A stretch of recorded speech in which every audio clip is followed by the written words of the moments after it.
Programa Brasil Consciência de hoje traz uma análise completa das candidaturas à direção do INPE e também novas informações sobre o orçamento para a ciência em 2021 e os caminhos para evitar o desmonte do setor. Fique com a gente! Nós vamos conversar agora com dois diretores do sindicato, funcionários do INPE, impianos. Estamos aqui com Acioli de Olivo, que é o nosso diretor de comunicação, e com o presidente do SINDCT, Fernando Moraes, que vão falar para a gente sobre o que o sindicato entendeu, o que o sindicato avaliou de todo esse processo que nós tivemos na última semana. Bom, vamos começar então pelo nosso presidente. Fernando, diante daquilo que foi exposto pelos candidatos na última semana, enquanto nós estamos falando, temos aí algumas imagens das apresentações públicas. Diante do que foi exposto, o que esperar para o futuro do INPE? Bem, o futuro do INPE estará menos vinculado ao que os candidatos se manifestaram e muito mais no processo de escolha que se dará a portas fechadas lá em Brasília. Eu explico. Porque os candidatos se apresentaram, os candidatos estão acabando de ser avaliados, vão ser feitas as observações e segue-se uma lista tríplice que vai para o ministro. Ninguém sabe quem estará nessa lista tríplice, ninguém vai saber quem esteve na lista tríplice e ninguém vai saber o que o ministro decidiu. Ou seja, o futuro do INPE não depende absolutamente da evolução do comitê de busca, não passa só e somente pela vontade do ministro, pela Casa Civil e pelo presidente da República. Tem que ver o humor dele. E nessa parte de humor é horrível. As incertezas são muito grandes. Então, eu acredito que os candidatos, temos ali bons candidatos, alguns bons candidatos, mas não, o processo em si pode ser um processo correto de avaliação, mas a conclusão não nos deixa absolutamente seguros de nada.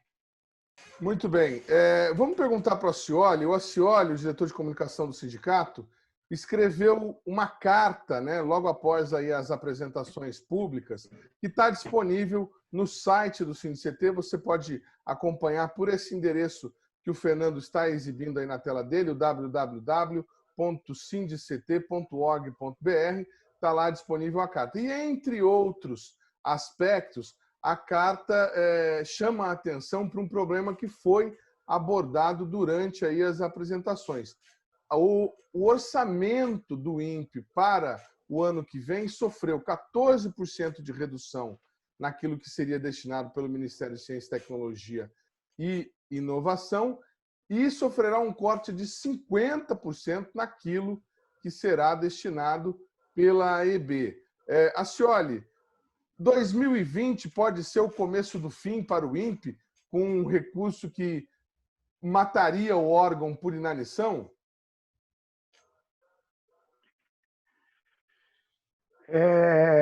Esse é o título do artigo lá, né? O INPE, o começo do fim. Na realidade, era uma reflexão a respeito da possibilidade desta prospecção inicial sobre a lei orçamentária, que ainda vai ser analisada pelo Congresso, possa nos trazer outras surpresas, além daquelas que já estão postas na proposta orçamentária. Certamente, o Congresso vai analisar, a Comissão de Orçamento analisa,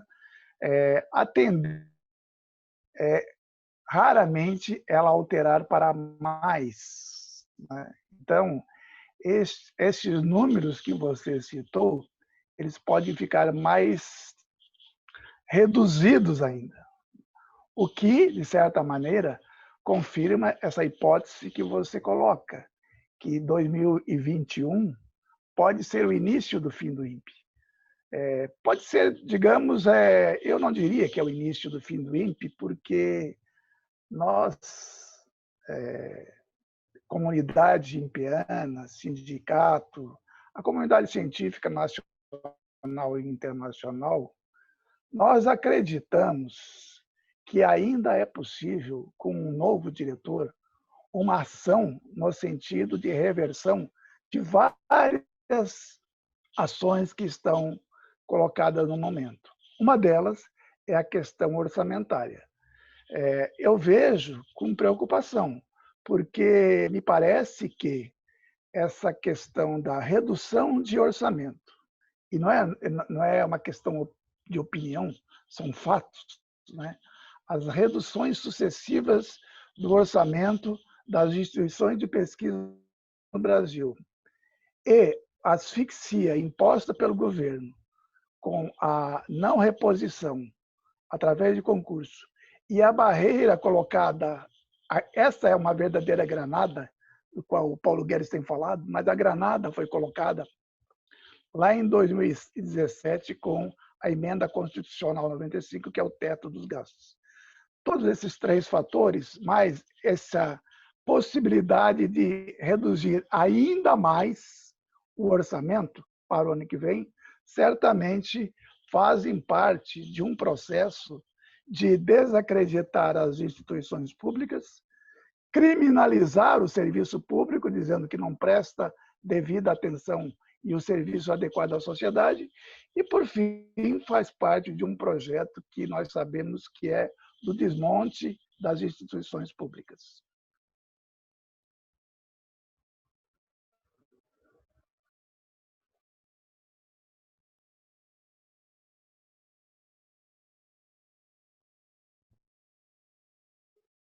Que ele apresenta os números, e os números são aterradores. Olha só o que está acontecendo. Quando eu fui diretor, deixei a direção do INPE, o orçamento do INPE, em termos atuais, quer dizer, colocado aqui em valores correntes, e corrigi pelo IPC, daria 385 milhões de reais. O orçamento para 2020 foi 120. Isso é menos de um terço do orçamento que nós tínhamos em 2010, 2011. O que está acontecendo? Nós temos que perguntar. Por que o INPE está tão desprestigiado com um orçamento tão baixo? Eu sei que há políticas de encilhamento, mas tem dados que são absolutamente preocupantes e que me deixam muito preocupados com o futuro do INPE. E um dos dados é esse aqui. A proposta de lei orçamentária que foi mandada para o orçamento anual, absurdo. Ela contém um corte no programa espacial de 50% em relação ao orçamento do ano passado. E destina zero, vocês ouviram bem, zero reais para pesquisa e desenvolvimento em áreas críticas do INPE. O que está acontecendo? Eu só posso supor que, numa lógica militar, estão supondo que o diretor do INPE vai bater continência e vai aceitar isso. Se eu fosse diretor do INPE, já estava no jornal há muito tempo. Vamos voltar aqui com os nossos dois convidados para saber deles. Primeiro, o Accioli falou com relação à possibilidade de uma virada nisso. Como é que está a articulação, Accioli, o contato com os parlamentares, por exemplo, da Frente em Defesa de Ciência e Tecnologia? Qual é o caminho que você enxerga para que a ciência brasileira consiga reverter esse absurdo com o INPE? Bem, as articulações que você está perguntando são as nossas articulações como sindicato ou a articulação do INPE e da Agência Espacial e do Ministério? Então, eu posso falar por nós, sindicato, né? Nós, sindicatos, mantemos uma interação constante com os órgãos do Congresso Nacional, sejam os pares e as comissões respectivas, Comissão de Ciência e Tecnologia na Câmara e no Senado, Comissão de Ciência e Tecnologia de Meio Ambiente na Câmara e no Senado, e as frentes parlamentares em defesa da ciência e tecnologia. E agora, recentemente, esse ano, foi criada uma frente parlamentar para o programa espacial.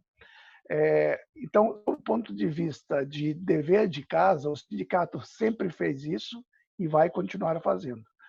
Obviamente que nós temos que esperar que a peça orçamentária ela entregue no dia 30 de agosto ao Congresso Nacional.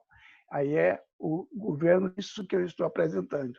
Até lá, esses números que foram colocados por vocês, têm sido divulgados, são prospecções dos órgãos e vamos aguardar. A comunidade científica se manifestou repudiando esse corte de verbas, que é um corte sistemático, e não é só do Ministério da Ciência e Tecnologia, né? Que é a parte de outros institutos fora do MCT.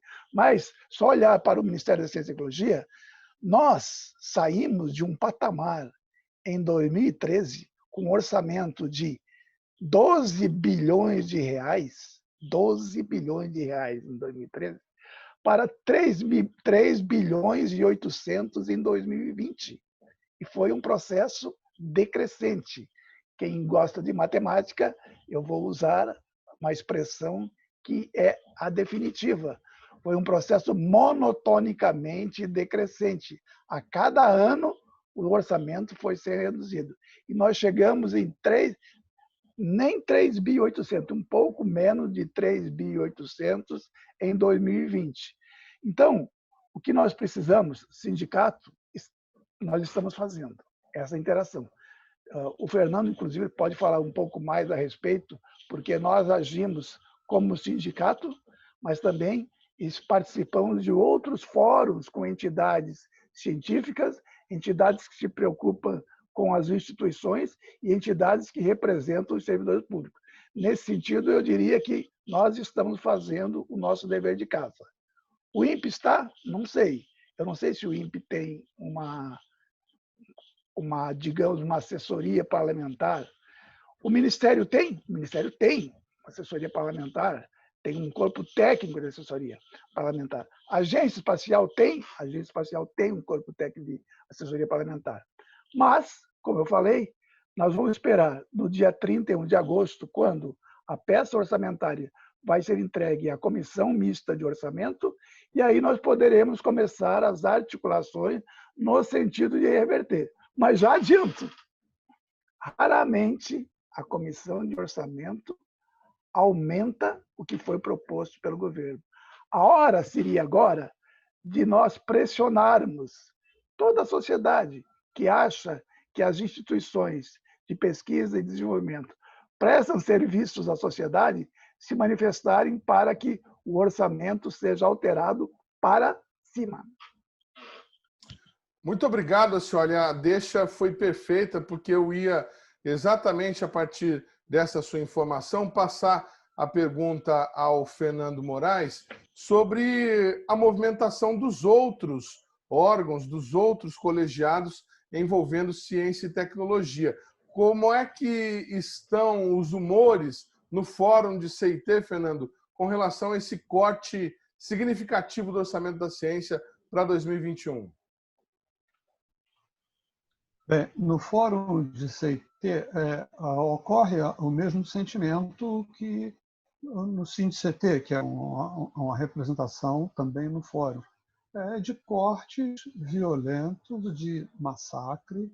O Fórum de CIT, por exemplo, tem essa mesmo entendimento.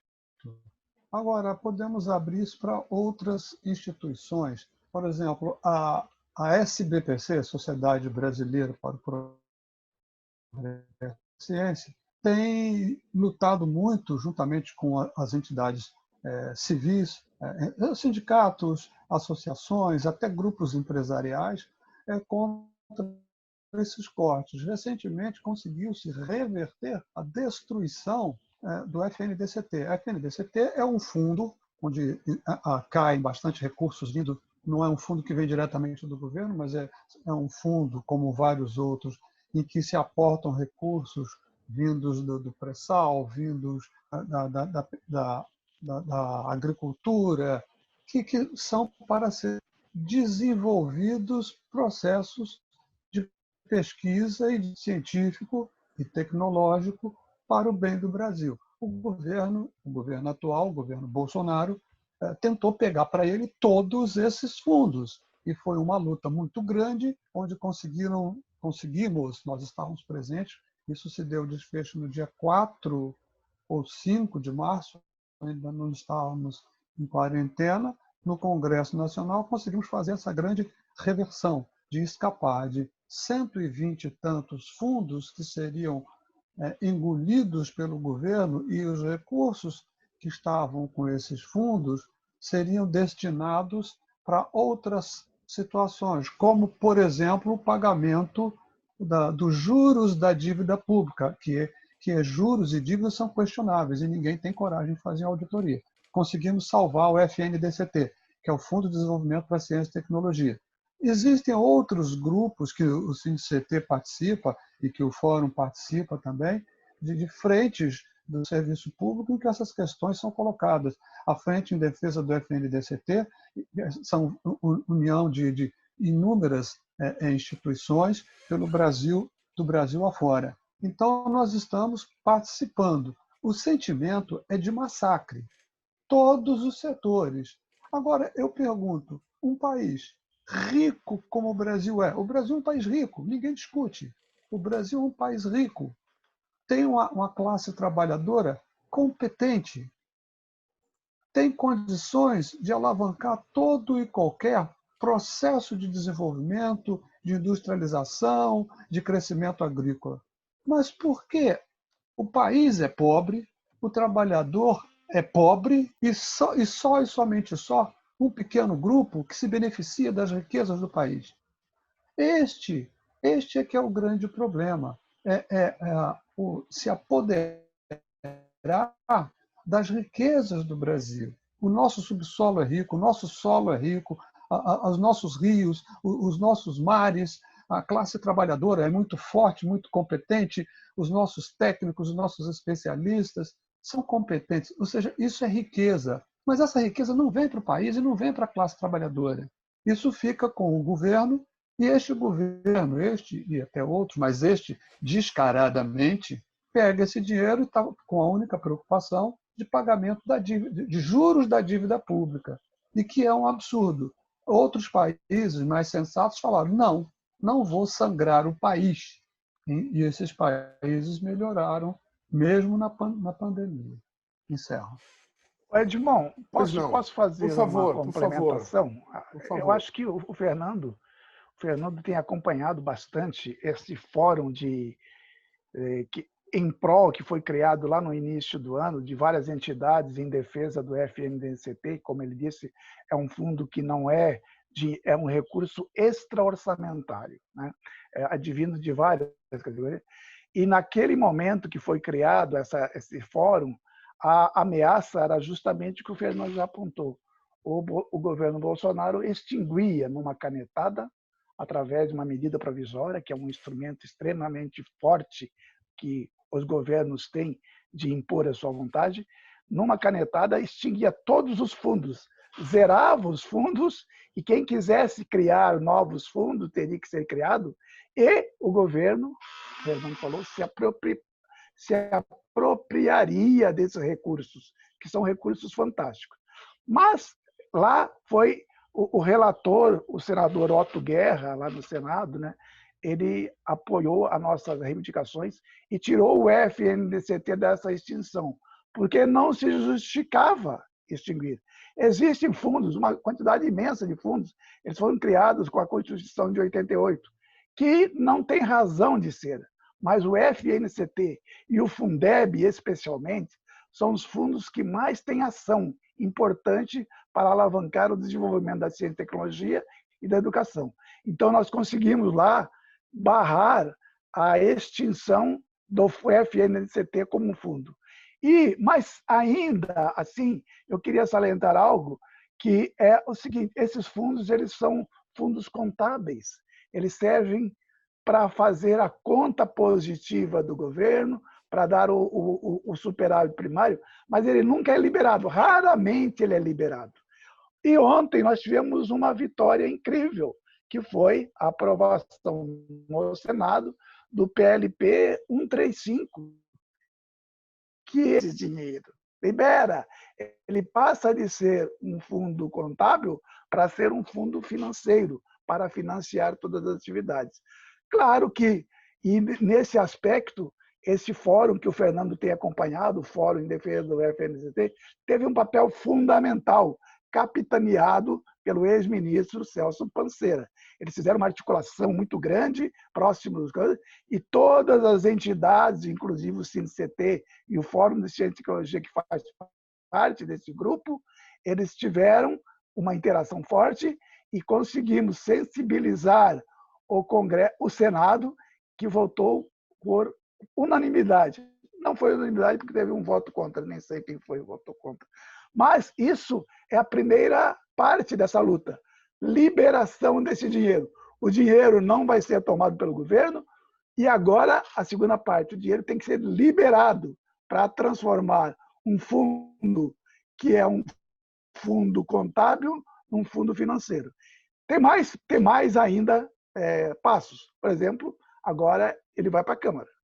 Então, eu só queria complementar nesse aspecto a importância dessas ações da qual o CINCT participa e do qual o nosso presidente Fernando tem ido lá, tinha ido lá, né? Agora por videoconferências. Muito bem, interessantíssima informação em primeira mão sobre liberação de recursos. Ainda não é a liberação, ainda é apenas uma perspectiva, mas já é alguma coisa no horizonte da ciência brasileira. O programa Brasil Consciência vai para um rápido intervalo, mas a gente volta já já com mais informações sobre o futuro do INPE e a transição que está acontecendo lá neste momento. Um instante só, não sai daí.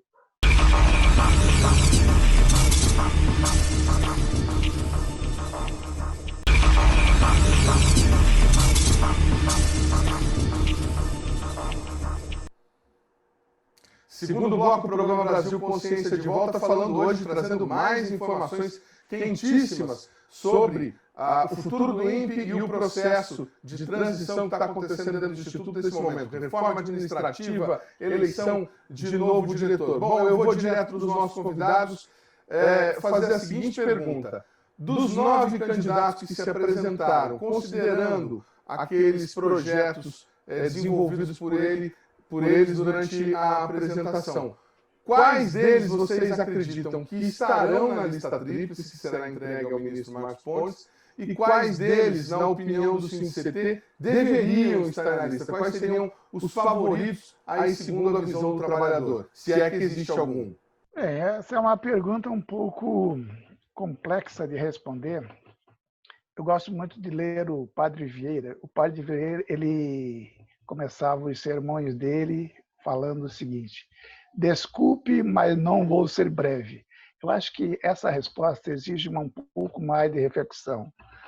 E eu gostaria de fazer essa reflexão, até porque não adianta eu apontar nomes que eu vejo com possibilidades e nem tampouco, e muito menos, apresentar os nomes da minha preferência. Até porque, dentro do CINCT, nós não temos essa discussão, nós não estamos focados em nomes. O que nos preocupa é os projetos que eles apresentaram que vão definir o futuro do INPE. Este comitê, nós entendemos que ele é um comitê qualificado. Ou seja, não tem ninguém lá que diz assim, esse cara que não pode estar aqui e ele foi colocado só porque é amigo do ministro.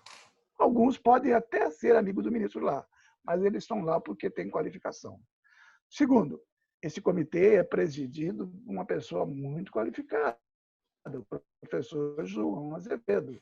O professor Azevedo tem um currículo acadêmico robustíssimo, professor do ITA, passou por várias instituições ligadas ao setor espacial e foi presidente do CNPq. Ou seja, não dá para desqualificar o professor João Azevedo, que está à frente desse comitê. E tem outros membros que são extremamente competentes e respeitados na área acadêmica, e tem 2 representantes da interface que o INPE faz com o setor industrial. Então, eu diria que o comitê está bem posto. Segundo, o comitê homologou 9 nomes. Vamos, então, praticamente todos os candidatos disponibilizaram os seus planos de trabalho. Então, isso a gente pode fazer uma análise do plano de trabalho. Quem não fez análise pode se basear nas apresentações. E é aqui que eu quero me focar. Eu vejo exatamente o seguinte. Nós temos, por exemplo, eu vejo uma candidatura muito interessante, que é do Nilson Gabas. Por quê? Nilson Gabas não é um cientista da nossa área. Sabe qual é a formação básica do Nilson Gabas? Jornalista. Ele é jornalista da Unicamp. Mas ele se interessou pelas questões amazônicas e fez o doutorado na Universidade da Califórnia em linguística indígena. Isso levou ele a aproximar-se da Amazônia e entrou no Museu Guild, que é uma instituição centenária e respeitadíssima, foi diretor durante 2 gestões, 8 anos, no Museu Guild, que é uma instituição de maior respeitabilidade em pesquisas e acervos amazônicos. E o nosso amigo Gabas, lá, Júnior, eu digo nosso amigo porque nós interagimos muito com a Universidade do Pará e com o Museu Guild, nós sabemos de como foi vitoriosa e o sucesso que ele teve na gestão do Guild, principalmente na crise. Chegou um momento lá que o governo Temer cortou os recursos do Museu Guild e o Gabas colocou no Twitter: eu vou fechar o Museu Guild se não houver resposta do governo. Daí, a meia hora, o próprio Temer entrou no Twitter e falou: vamos resolver esse problema. E o Gabas juntou toda a bancada parlamentar do Pará, uniu e conseguiu os recursos adequados. Isso é exemplo de alguém que, diante de uma crise, ele resolveu satisfatoriamente, interagiu com o governo, mesmo que um governo que ele discordava, e interagiu com a ajuda do Congresso Nacional. Palmas para o Gabas, mesmo sendo um cara de humanas. Ele não é um cientista do nosso campo. Como diz o pessoal aí, ele está mais para fazer miçanga de índio do que resolver equações diferenciais parciais. Não, ele resolveu. Aí nós temos uma outra face, que é alguém que se diz da área, como o atual diretor, o candidato Dayrton Policarpo Damião, o que tem um doutor em desenvolvimento sustentável, das passagens que ele teve na indústria, e na indústria principalmente do Vale. E se orgulha de ter sido um gestor na Vale Engenharia, ou Vale Soluções, que estava aqui abrigada no Parque Tecnológico, está lá no látis dele. Gestor da Vale Energia Soluções durante o último ano, o ano que ela foi à falência. Eu não sei se o comitê pode perguntar isso para ele. Ele não coloca. Eu não estou dizendo que a falência da Vale Energia foi graças à ação do Dayrton, até porque eu não conheço, seria leviandade falar isso. Mas está no currículo dele uma experiência que eu digo que é de fracasso. Tá? E a apresentação do Dayrton, o próprio PowerPoint que ele usa, é o mesmo PowerPoint que ele utilizou na famosa entrevista coletiva do Pontes sobre a reestruturação de INPE. Ou seja, o INPE do futuro dele é o INPE que ele está fazendo no INPE à revelia da própria instituição, sem passar pelas instâncias adequadas e sem passar pela discussão ampla com a comunidade. Se você analisar a apresentação do Dayrton, o PowerPoint, os slides, são praticamente os mesmos. Ou seja, ele tem a confiança dada por uma informação do ministro, provavelmente, que ele vai ser o candidato escolhido.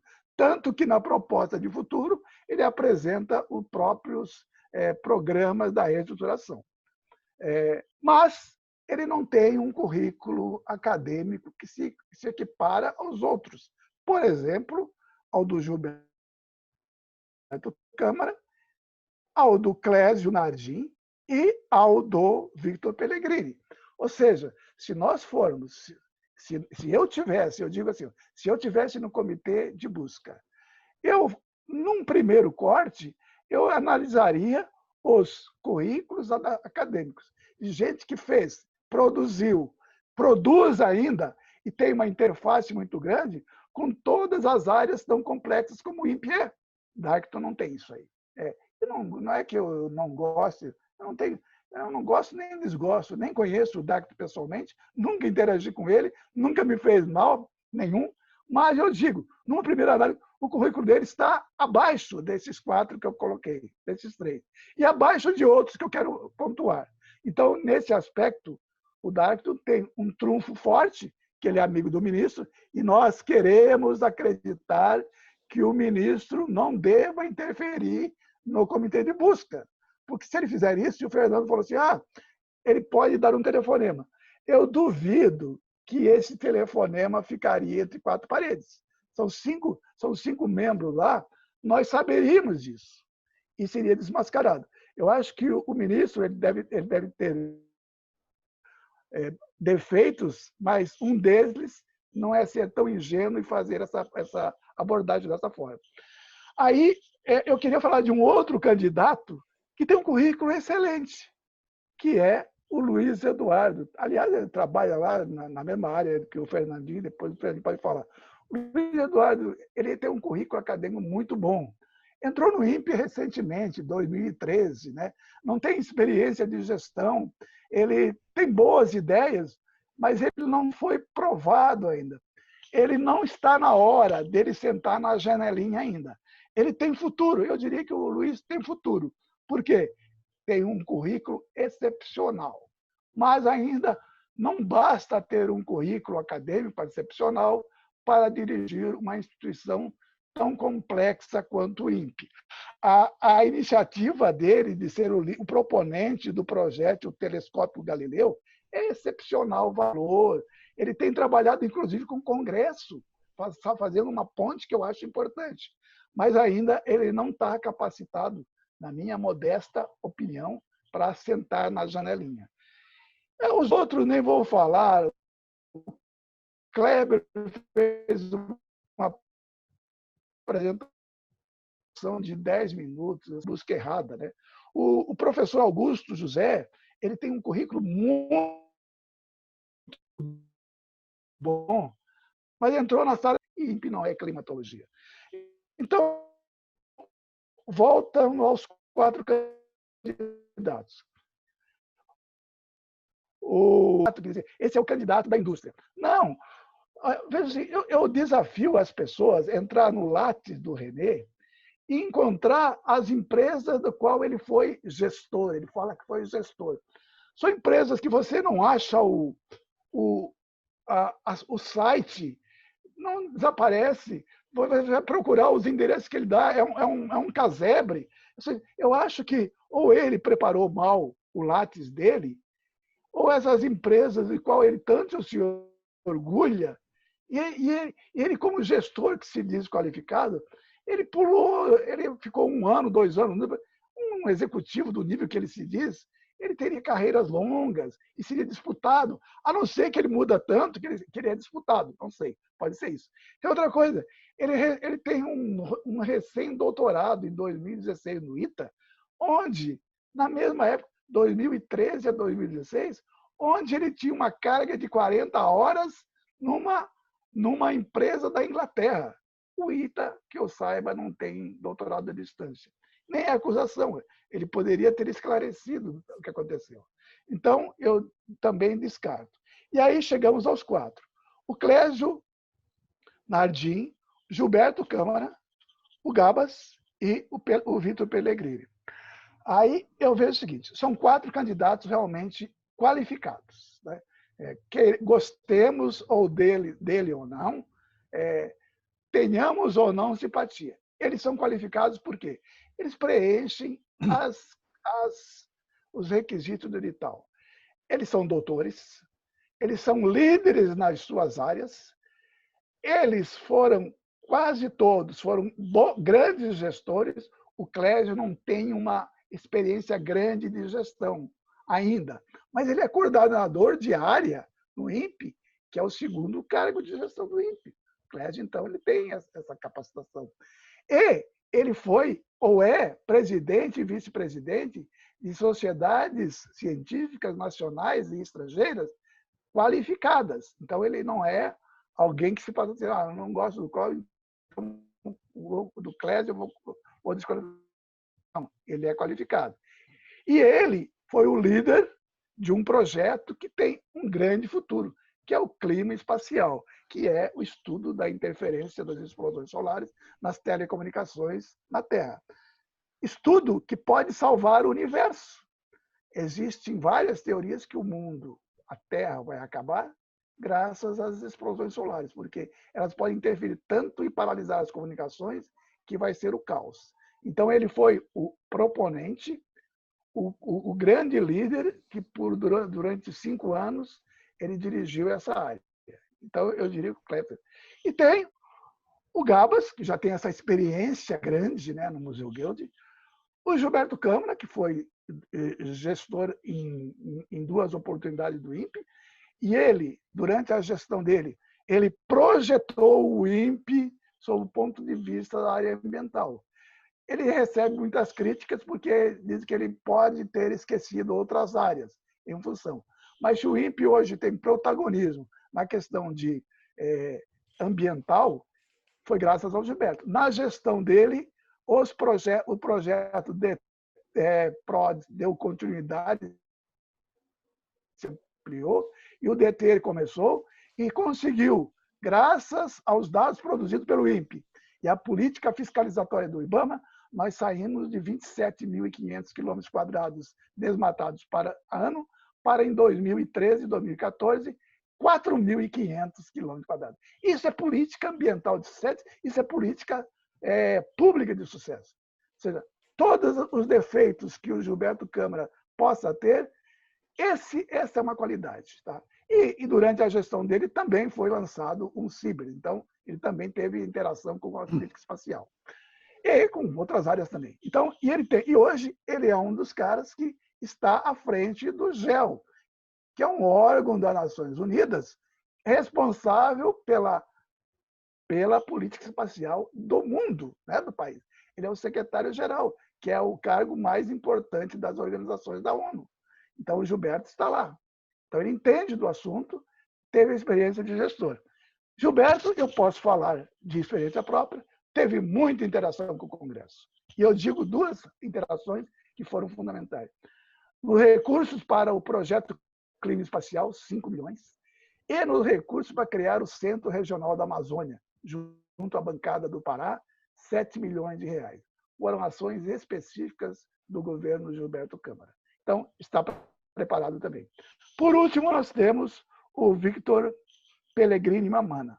O Victor Pellegrini, ele é um jovem ainda, né? Ele não tem a senioridade dos outros, mas ele tem um currículo acadêmico muito bom. Né? Doutorado na USP em física, feita em conjunto com Berkeley. Né? Ele entrou no CTI em 2004, ascendeu a carreira lá. De 2011 a 2018, ele foi gestor do CTI. Todos nós que conhecemos o CTI, e eu conheci bastante o CTI quando estava no Ministério, interagimos muito, e temos muitos colegas nossos aqui do INPE que foram trabalhar no CTI, eles relatam que a gestão do Victor Pellegrini foi um sucesso sobre todos os aspectos.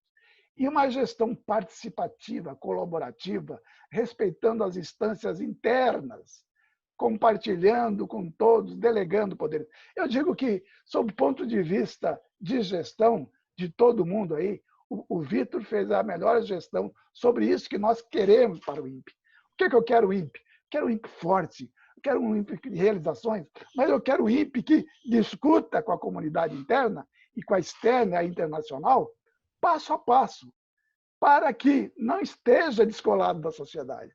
Eu não quero que faça do INPE um centro específico de algo que produz muitos artigos e não produz produtos para a sociedade. O Victor fez isso. E a interação dele com o Congresso Nacional foi excepcional. Eu acompanhava o Vitor lá em Brasília, ele tem um trânsito muito grande com os parlamentares. Então, eu vejo isso grande qualidade do Vitor. E, principalmente, o Vitor tem uma qualidade que me espanta. Ele está aqui, ele saiu do CTI e veio para São José, ele é servidor do CEMADEM, né? Em menos de um ano aqui, quando ele foi convencido a apresentar a sua candidatura ao INPE, ele não conhecia nada do INPE, gente. E se você olhar as apresentações, a do Vitor parece o cara que mais entende do INPE. Ele explorou, estudou cada um dos pontos.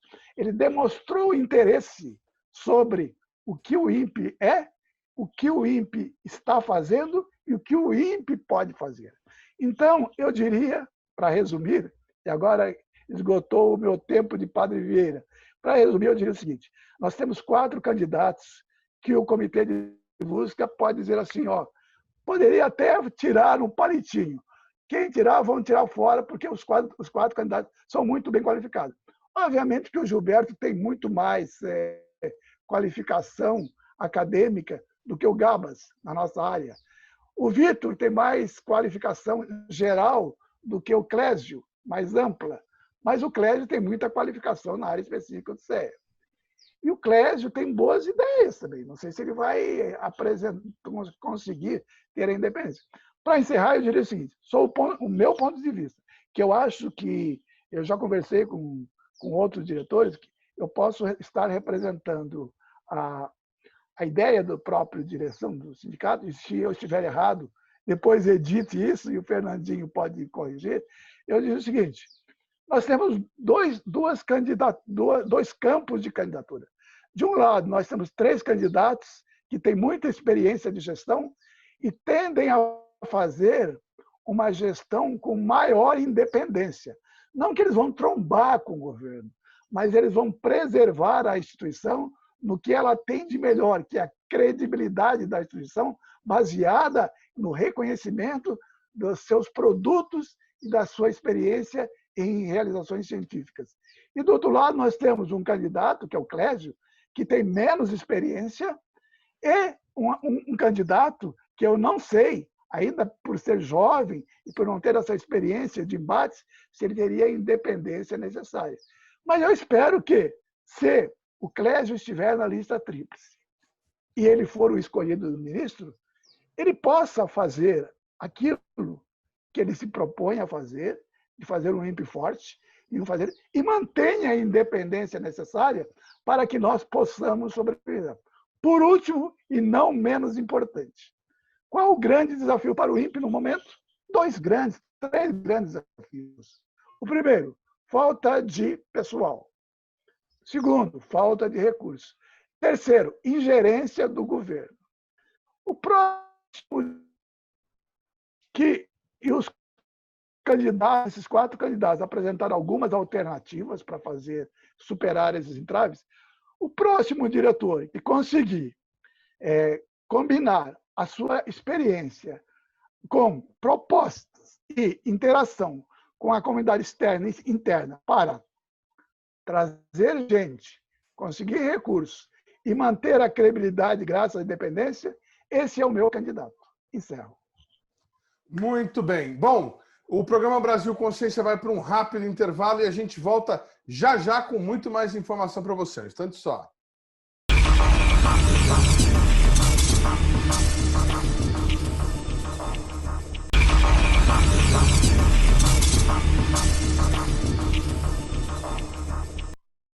Alguém quer tomar água, um café, alguma coisa? Não, eu estou bem. Então vamos encerrar aqui agora.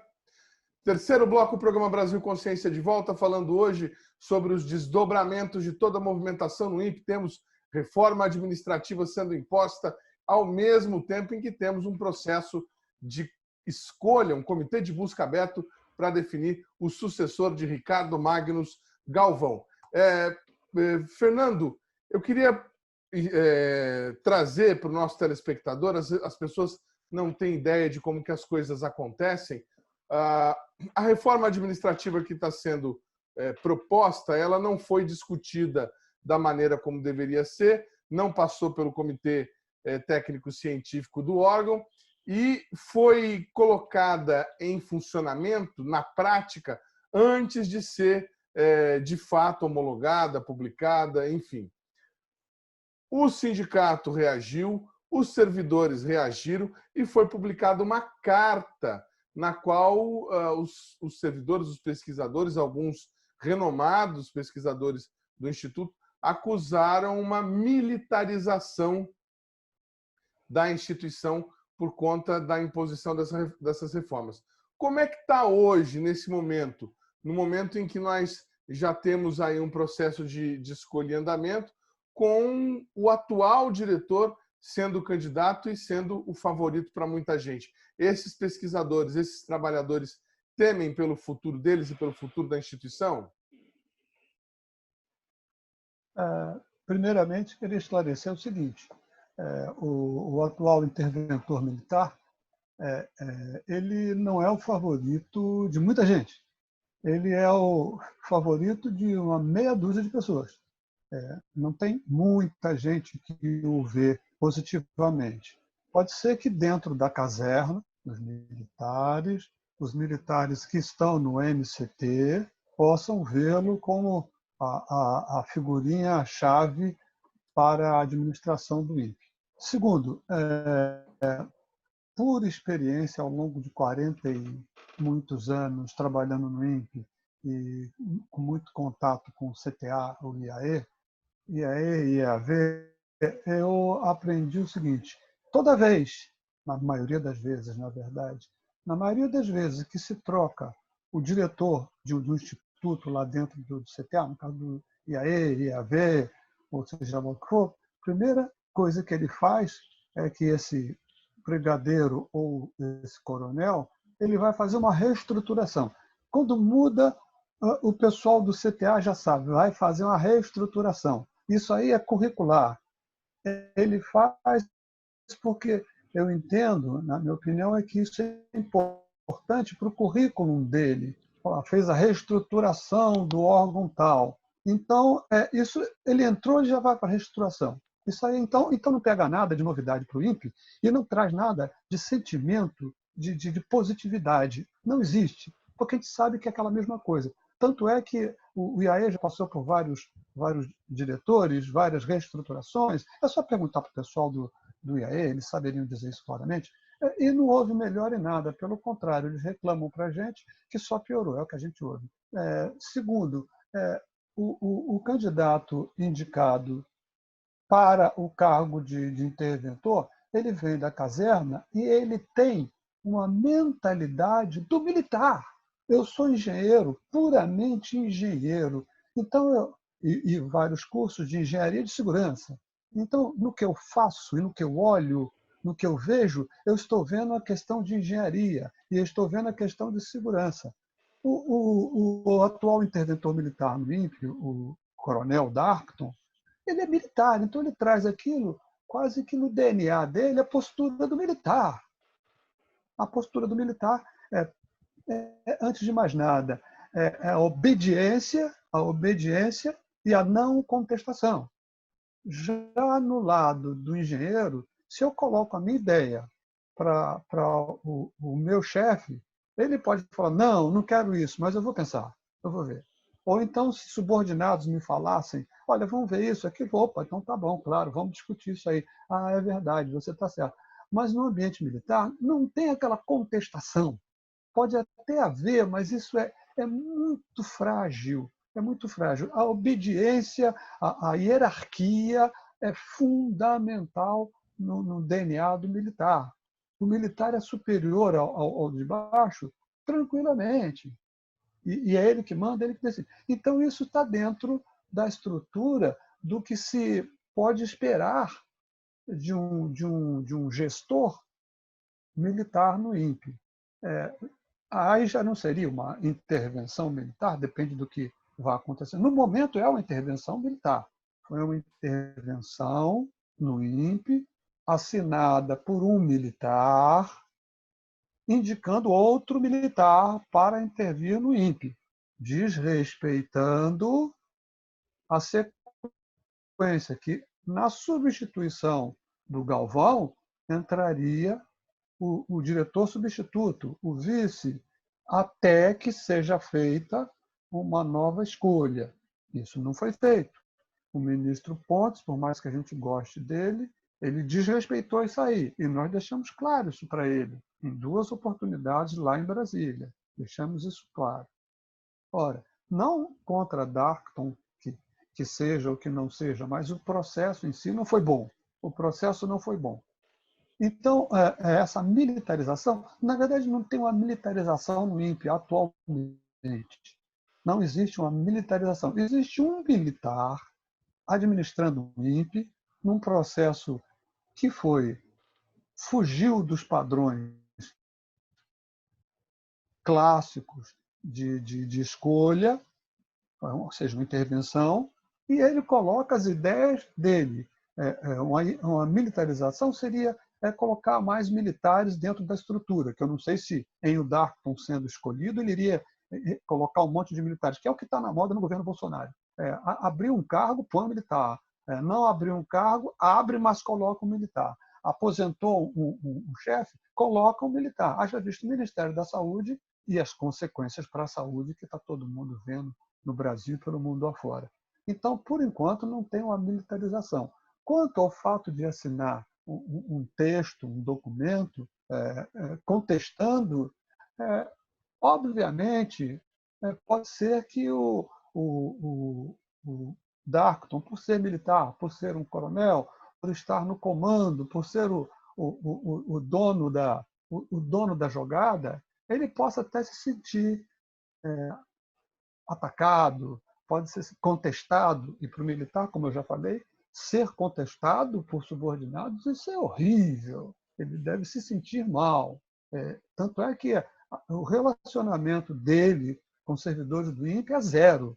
Ele só se relaciona com 3 ou 4 que fazem parte daquela corte que estão construindo a reestruturação, que são pessoas que aceitam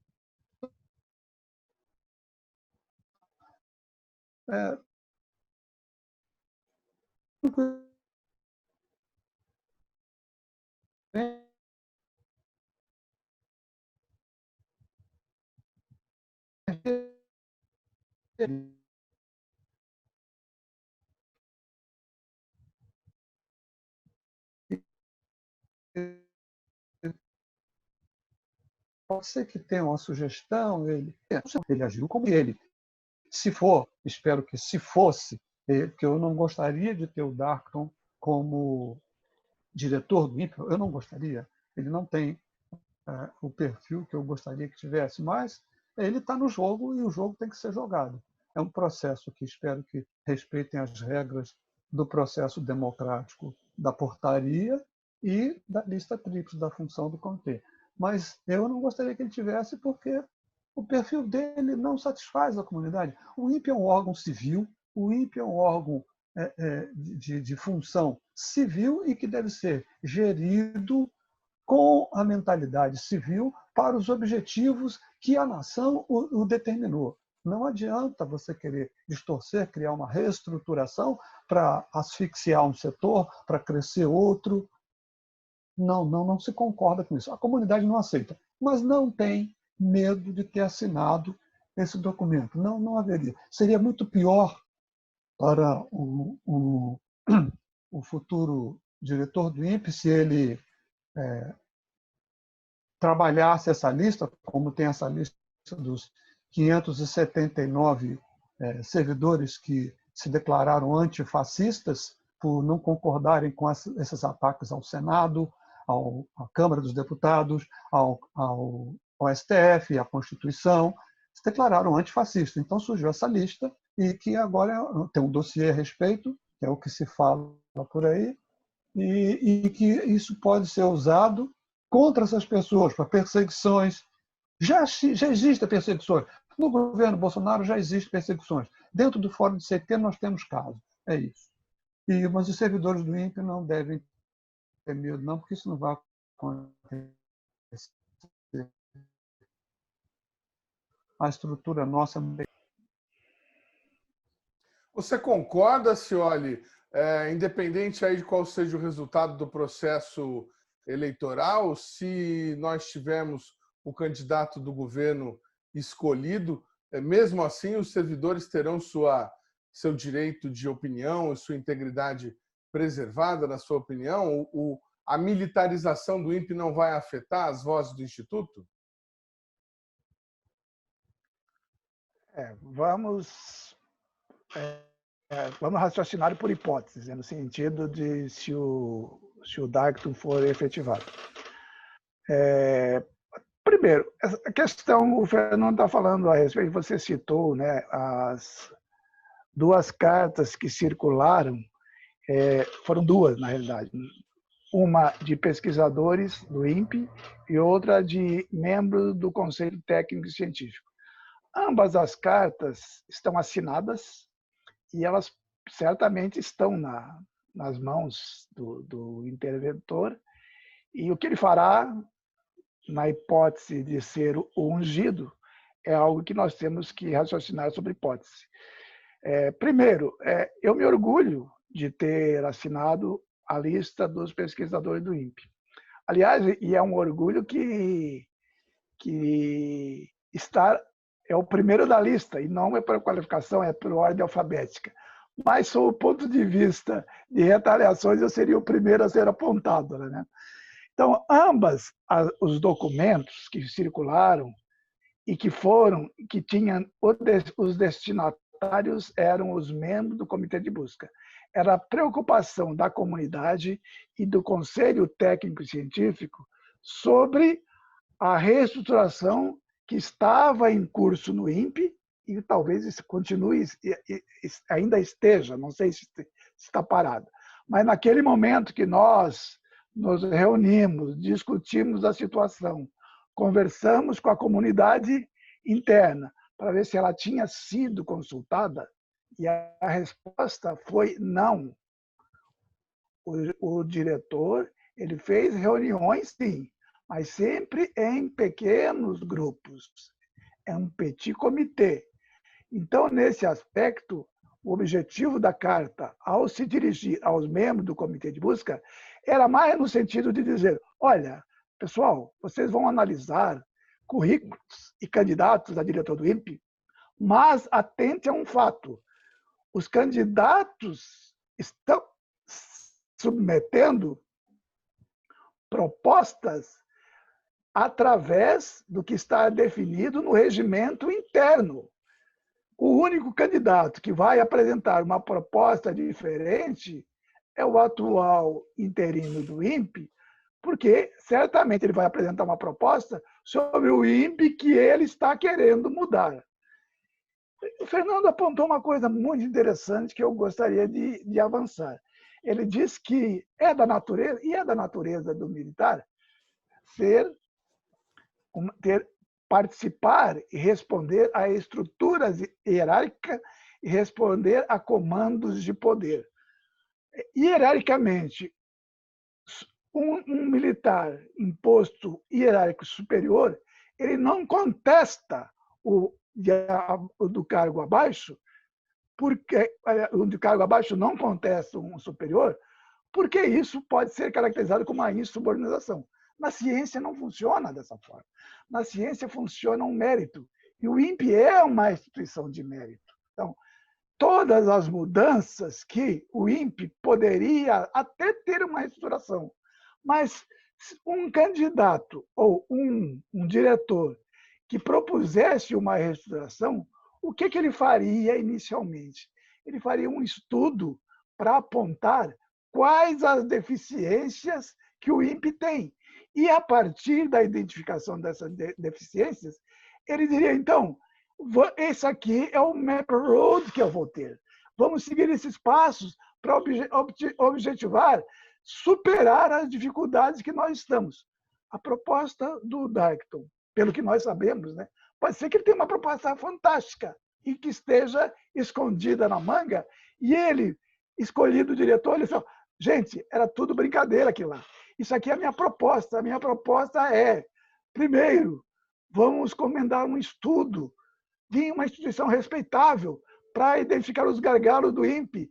Vamos mobilizar a comunidade externa e interna para apresentar sugestões. Vamos submeter isso às instâncias internas, comitês assessores, seminários, participação da comunidade, CTC, e depois vamos discutir com o Ministério.